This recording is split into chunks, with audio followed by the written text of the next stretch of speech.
ঘড়ির কাঁটায় বাজে কিন্তু এখন সকাল 6টা।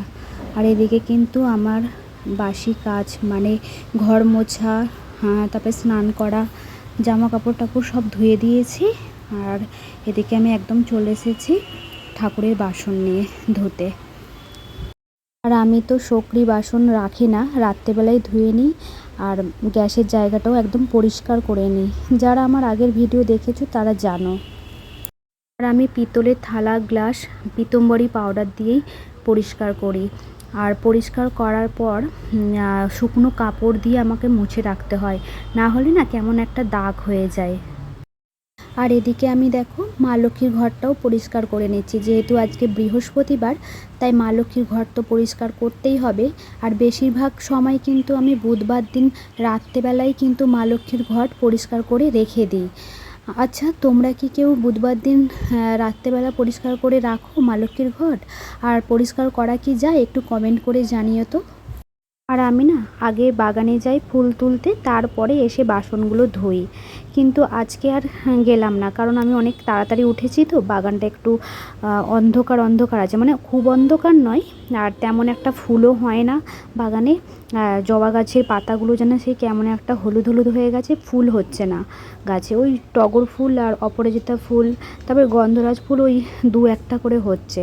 সেরকম ফুল হচ্ছে না বলেই আমি ভাবলাম যে আগে বাসনগুলোই ধুয়ে নিই, তারপরে বাগানে যাব। আর আমার বর তো আগের দিন মানে বুধবার দিন রাত্রেবেলায় সব, বৃহস্পতিবার যেহেতু, সব ফুল কিনে নিয়ে এসেছে। আর কাল যেহেতু ফুল এনেছে, তাই আজকে সকাল সকাল একদম পুজো দিয়ে দিচ্ছি। আর যদি আজকে সকালে আনতো তাহলে একটু বেলা করেই আমি পুজো দিতাম। দেখো এদিকে কিন্তু আমার সমস্ত বাসন সব ধোয়া হয়ে গেছে। আর আজ যেহেতু বৃহস্পতিবার, তাই পুজো করতে কিন্তু একটু সময় লাগবে। কারণ ঘট বসাতে হবে মা লক্ষ্মীর, তারপরে পুষ্পাঞ্জলি থালা সাজাতে হবে, অনেকগুলোই কাজ। দূর্বা বাজতেই তো একটু টাইম লাগে, তাই না? তাই পুজো কমপ্লিট হতে আমার কিন্তু 7টা বেজে গেছে। আর সকাল সকাল পুজো দিলে মনটা একদম শান্তি হয়ে যায়।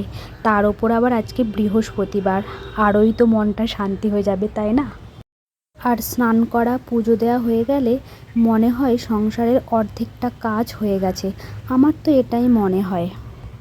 পুজো দেওয়া হয়ে গেলে তখন আর কোনো কাজের আমার তাড়া থাকে না। তখন আস্তে ধীরে আমি কাজ করতে ভালোবাসি। আসলে আমাদের টাইমে পুজো দিতে হয়, তাই একটু ধীরে সাস্তে, মানে পুজোর কাজটা যদি আমি আগে করে নিতে পারি, তাহলে অন্য কাজ একটু ধীরে সাস্তে করব। তার জন্যই আজকে কিন্তু একদম ভোর 4:30টায় উঠে গেছি। আর এখন আমার ভোরবেলায় অ্যালার্ম না দিয়েও আমার ভোরবেলায় ঘুমটা ভেঙে যায়। তাই আমি ভাবি কাজ যখন আমাকেই করতে হবে, শুধু শুধু টাইমটা নষ্ট করে কী লাভ বলো। এই টাইমটাই আমি কাজে লাগাই। আর এই সময়টা না আমার পুজো দিতে বেশ ভালোই লাগে, একদম শান্ত স্নিগ্ধ পরিবেশ। এদিকে আমার অনেকটা কাজ এগিয়ে গেছে, মা লক্ষ্মীর ঘরটা আমি সাজিয়ে নিচ্ছি।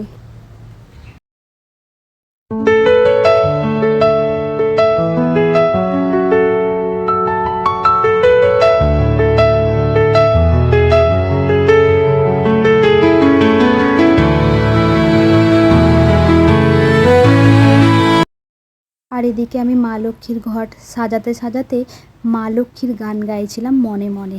তোমাদেরকেও একটু শোনাই, তাহলে শোনো। এসো মা লক্ষ্মী বসো ঘরে, আমারই ঘরে থাকো আলো করে।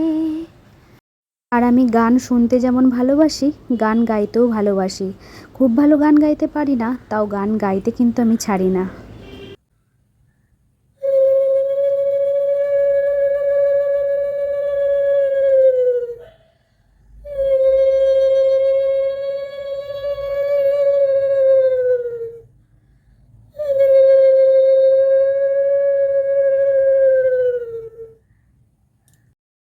আর এদিকে দেখো আমার মা লক্ষ্মীর ঘট বসানো হয়ে গেছে, আর ফুলে চন্দন দিয়ে দিচ্ছি। এবার সমস্ত ঠাকুরের চরণে এই ফুল আমি দিয়ে দেব। আর আমার ঠাকুরের কাজ করতে খুবই ভালো লাগে। আমার কিন্তু কোনো বিরক্তি বোধ হয় না ঠাকুরের কাজ করতে। আর আমি খুব ধৈর্য ধরে আমি ঠাকুরের কাজ করি, এটা আমার ছোটোবেলা থেকেই অভ্যাস।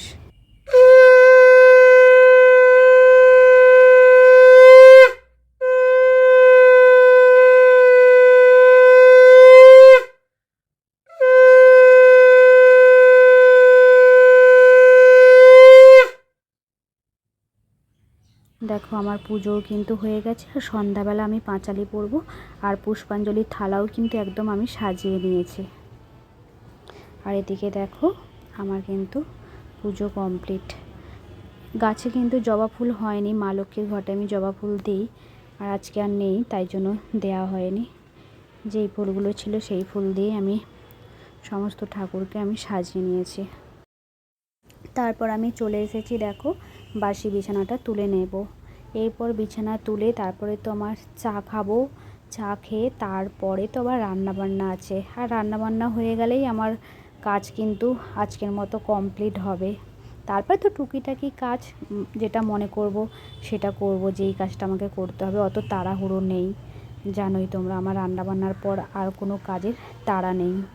এদিকে দেখো জানালাগুলো না খুললে না সকালবেলা একটু হাওয়া বাতাস ঢোকে না, ভালো লাগে না। সকাল হলে যেন জানালাগুলো খুলে দিই। ওইদিকে বাসি বিছানাটা আমার তোলা হয়ে গেছে, আর এদিকে আমি কিন্তু রান্নাঘরে চলে এসেছি। চাও ফুটতে শুরু করে দিয়েছে।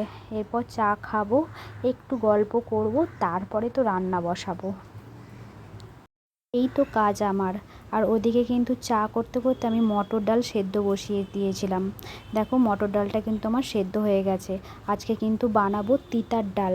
এদিকে আদা, কাঁচা লঙ্কা, আর এদিকে দেখো করলা কেটে নিয়েছি, একদম নুন হলুদ মেখে দিয়েছি।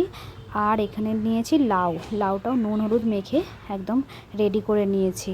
আর এদিকে দেখো ডালটা একদম কাঁটা দিয়ে দিয়েছি, আর এর মধ্যে দিয়ে দেব হচ্ছে লাউগুলো। লাউটা সেদ্ধ হতে থাকবে এদিকে, আর এদিকে আমি কিন্তু হচ্ছে করলাটা ভাজবো। একদিকে সেদ্ধ হয়ে গেলে তাহলে খুব তাড়াতাড়ি হবে, আসলে ও অফিস যাবে তো তাই। দেখো এদিকে কড়াই কিন্তু একদম গরম হয়ে গেছে, আর সর্ষের তেল আমি দিয়ে দিচ্ছি। তোমরা এইতে সাদা তেলও ব্যবহার করতে পারো, আমি সর্ষের তেল করলাম। আর দেখো করলাগুলো ভেজে নেব। করলাগুলোকে একটু ভালো করে ভেজে নিতে হবে। আসলে অনেক দিন থেকেই ইচ্ছে করছিল আমি একটু তিতার ডাল খাবো। আর আমার মুখটা না একদম তিতো হয়ে আছে, জল খেলেও দেখি তিতো লাগছে। হয়তো ভেতরে ভেতরে জ্বর আছে, তার জন্যই হয়তো তিতো হয়ে আছে। আর এই তিতার ডালটা খেলে কিন্তু মুখটা বেশ ছাড়বে। আর এদিকে দেখো আমার করলাটা কিন্তু ভাজা হয়ে গেছে। করলাটা এক সাইড করে ওই তেলের মধ্যেই কিন্তু আমি ফোড়ন দিয়ে দেব। দেখো গোটা শুকনো লঙ্কা দিয়ে দিয়েছি, তারপরে দিয়েছি মেথি। এভাবে তোমরা ডালটা করে দেখো।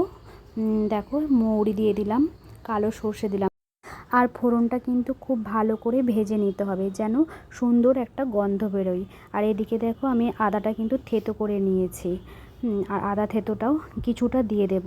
দিয়ে একটু ভাজা ভাজা করে সব কিছু করলা একসাথে সব ভেজে নিয়ে তারপরেই কিন্তু আমি ডালটা দেব।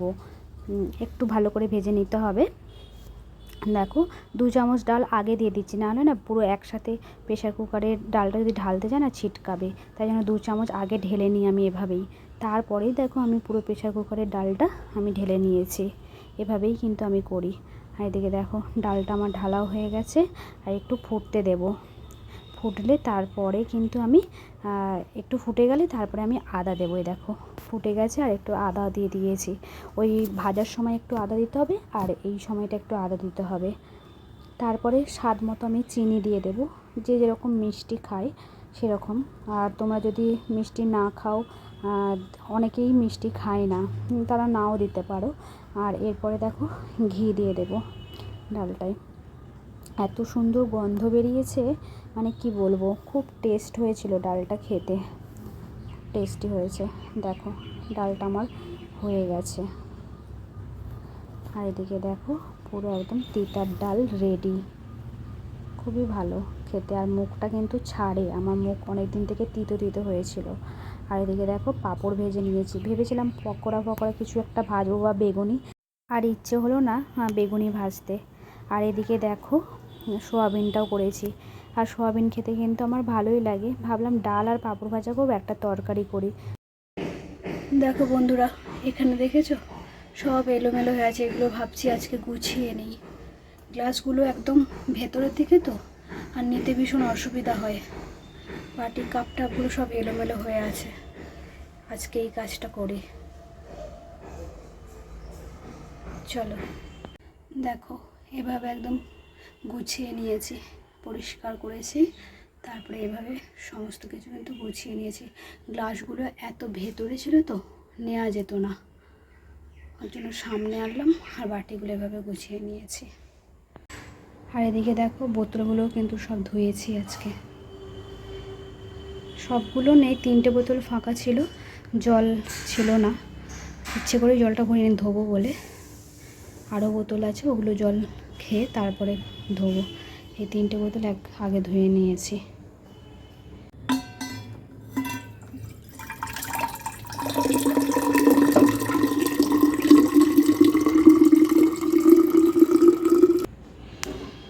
সব বোতলগুলো ভরে নিয়েছি, এবার ফ্রিজে রেখে দেবো।